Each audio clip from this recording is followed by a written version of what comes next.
And they had the President of the United States making a direct plea for violence. The way the BBC edited the President's speech, he was telling the people at his speech to march on the Capitol and invade it. Well, that's not what his speech said. Now, the reason people can disagree. A state-funded broadcaster, billions in public money, and a report that was supposed to fix everything, buried. What you're about to hear isn't an opinion. It's a documented record of what they chose to air and what they chose to hide. Watch carefully. The second topic I want to talk about, Madam President, I wish I'd started with this first. I hate to end on a negative note, but the second thing I want to talk about makes me want to stick my head in an oven.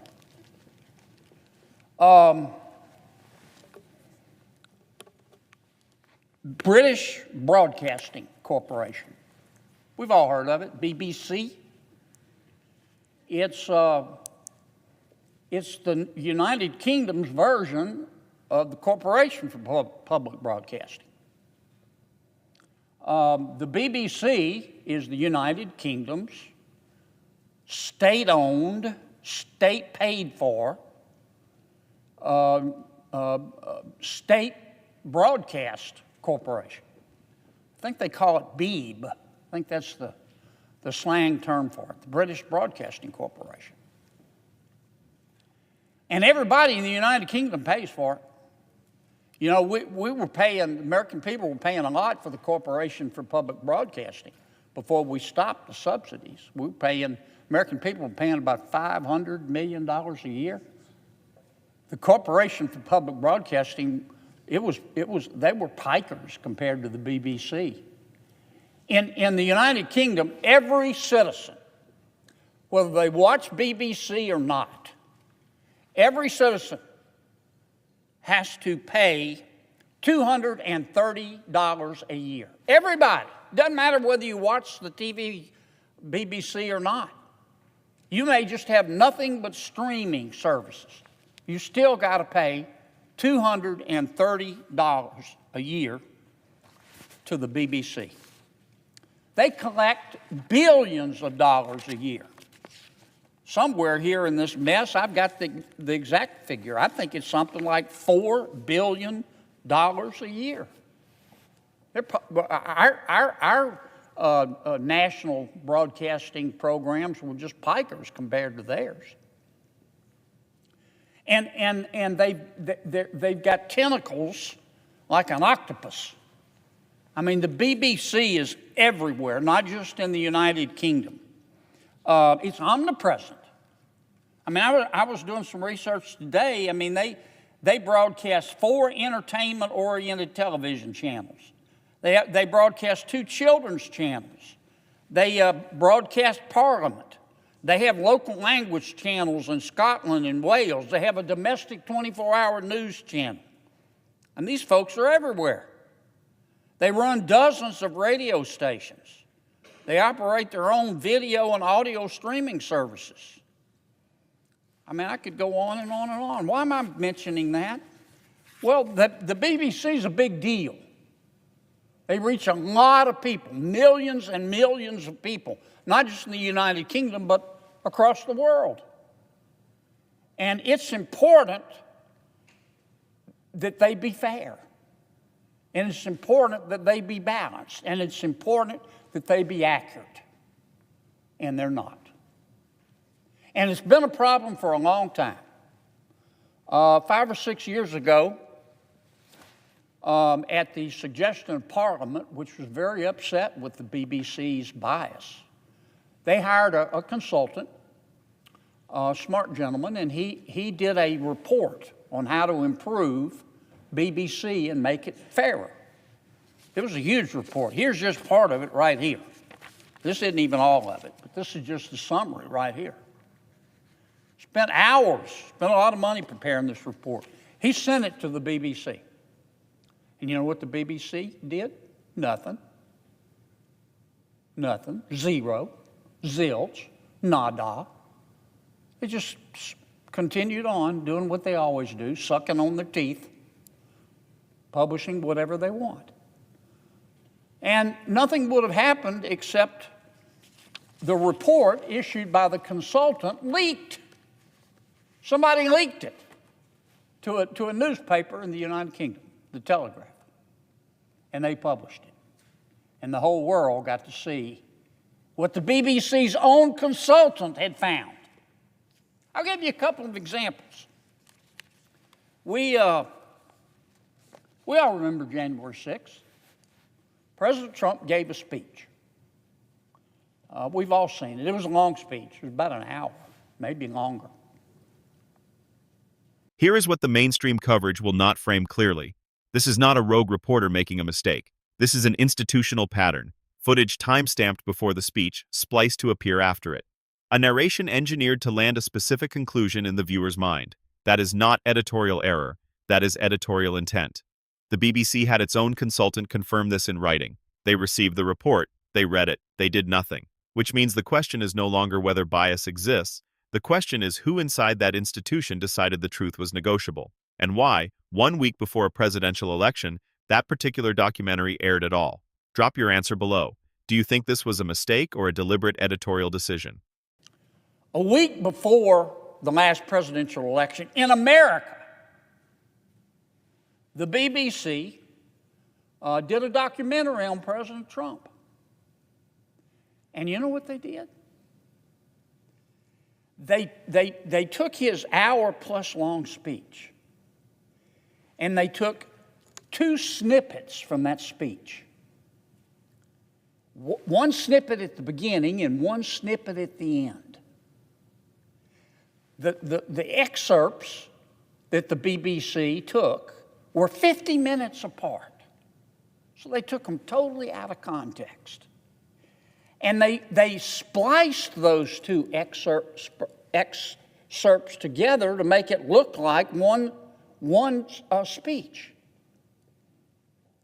And they had the President of the United States making a direct plea for violence.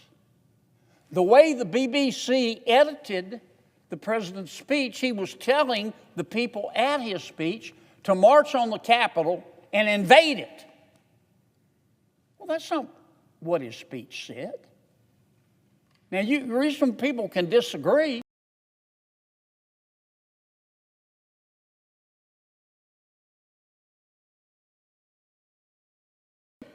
all they want to, but no reasonable person can listen to the President's speech and conclude that he told people to go out and riot and break into the Capitol.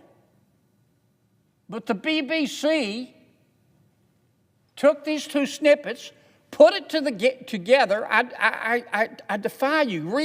Listen to it. They've pulled it down now, but it's on the internet. It sounds like the president is telling his supporters, go to the Capitol and raise fresh hell and invade it and hurt people. And then you know what they did on top of that? After they edited the president's speech, he didn't say what they said he said. They showed a clip of the Proud Boys. We all know who the Proud Boys are. Marching on the Capitol, as if the Proud Boys were acting in direct response to the president's speech that the BBC edited. One problem. The footage that they aired of the Proud Boys, it didn't happen after the president's speech. It happened, the footage of the Proud Boys marching along was way before he ever gave the speech. And they packaged this junk together and ran it on television. And this consultant called them out. And the BBC ignored it. You know what else the consultant found? The consultant found that one of their news, he pointed out that one of the BBC news channels, a reporter on one of the news channels, reported this to the world. I'm going to quote this news reporter from the BBC. Trump is out there on the campaign trail saying he wants people to shoot Liz Cheney in the face.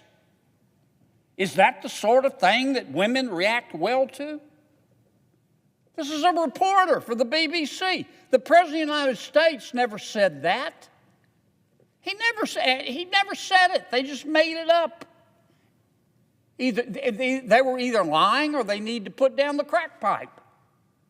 Another reporter for World News America, which is part of the BBC, reported, and I'll quote again, that Trump, quote, appeared to suggest Liz Cheney should face a firing squad for her stance on foreign policy. They attributed that to the president. He never said that. The consultant for the BBC sent this report to the BBC and said, what planet are you people living on? You can't, you're supposed to be a news reporter. You can't just go make quotes up.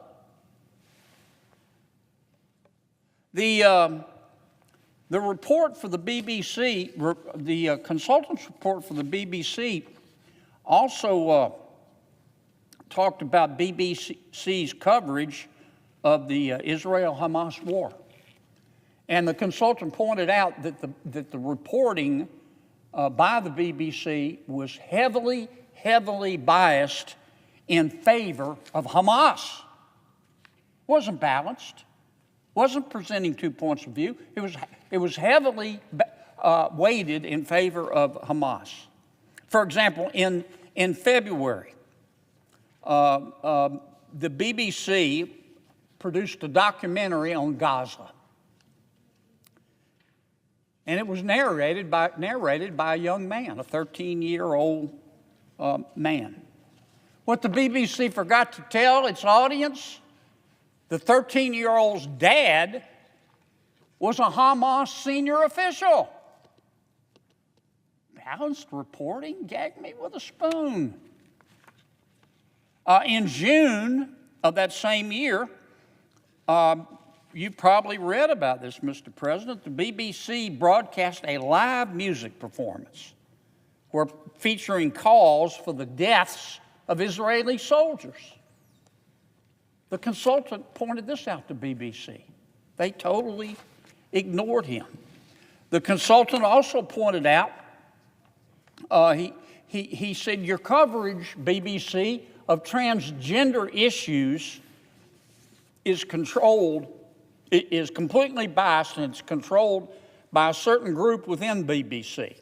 And that group within BBC is a group of reporters called the LGBTQ desk. They're reporters within the newsroom. They have their own what's the term I'm looking for? Their own caucus. It's called the LGBTQ caucus, these reporters.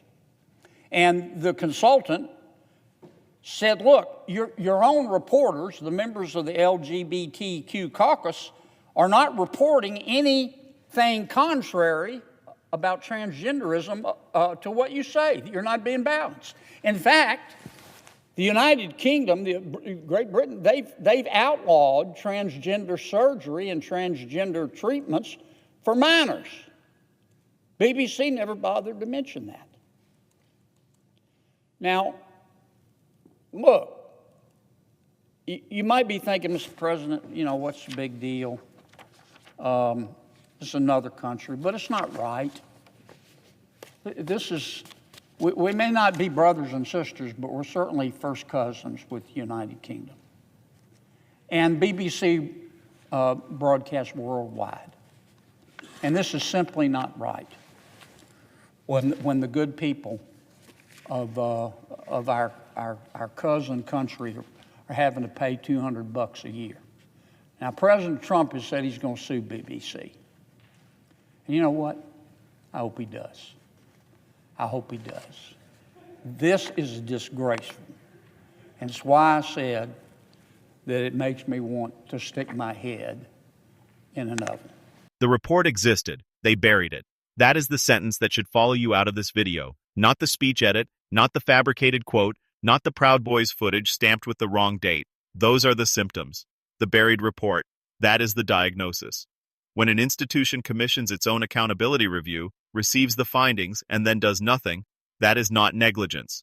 That is a choice. And choices made at that level, inside a broadcaster that pulls $4 billion a year from mandatory public contribution, do not happen by accident. They happened because someone calculated that the cost of changing was higher than the cost of continuing. So let's apply pressure to that calculation. The BBC reaches millions of people, not just in the United Kingdom, worldwide. Every time a person outside America forms an opinion about an American president, there is a reasonable chance that opinion was shaped, at least in part, by BBC output. That is not a small thing. That is geopolitical narrative architecture. And right now, the architecture has a documented crack in it, confirmed by the BBC's own hired expert, and the crack was plastered over, and the public was never told. But here is what nobody is asking. Why does the leaked report change the story more than the original misconduct? Think about that.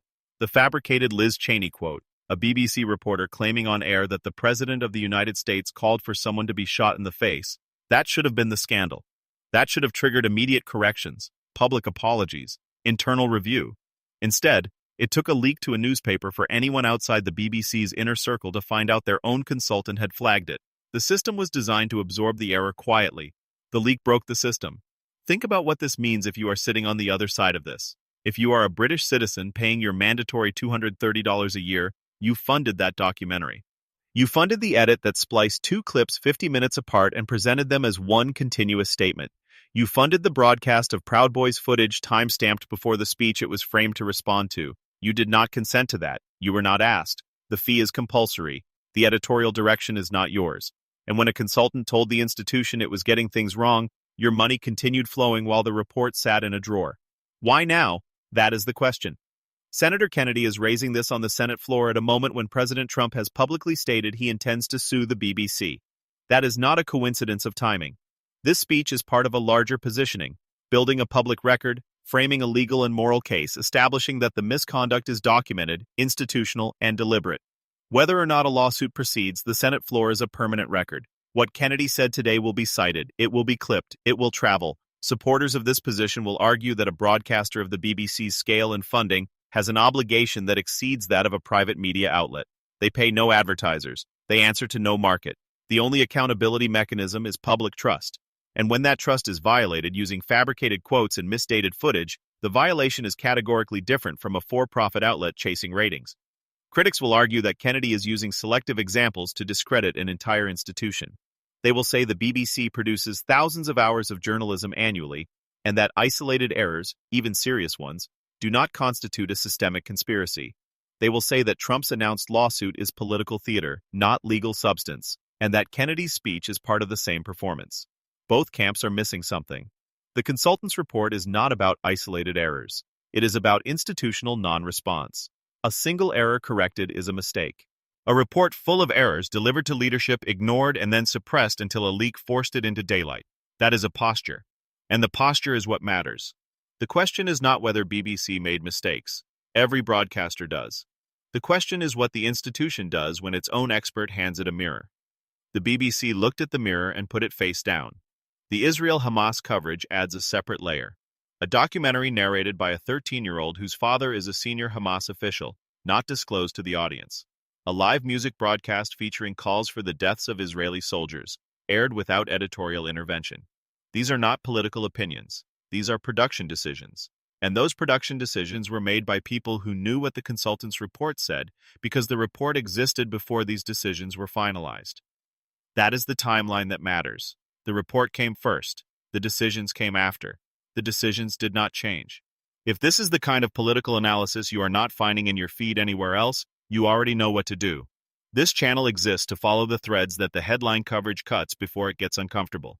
The story here is not finished. Kennedy's speech is a data point, not a conclusion. The lawsuit, if it moves forward, will force discovery. Discovery means documents. Documents mean the gap between what the BBC told its audience and what its own consultant told its leadership becomes a matter of legal record, not just a Senate floor speech. And that is a very different kind of accountability than a leaked report. Watch what happens next, because what gets filed, or what quietly does not get filed, will tell you more about the actual power calculation here than anything said on a Senate floor today. Thanks for watching. If this breakdown gave you something the coverage didn't, share it with one person who needs to see it. Subscribe so you don't miss the follow-up when this moves, and drop your take in the comments, because this one is going to split the room.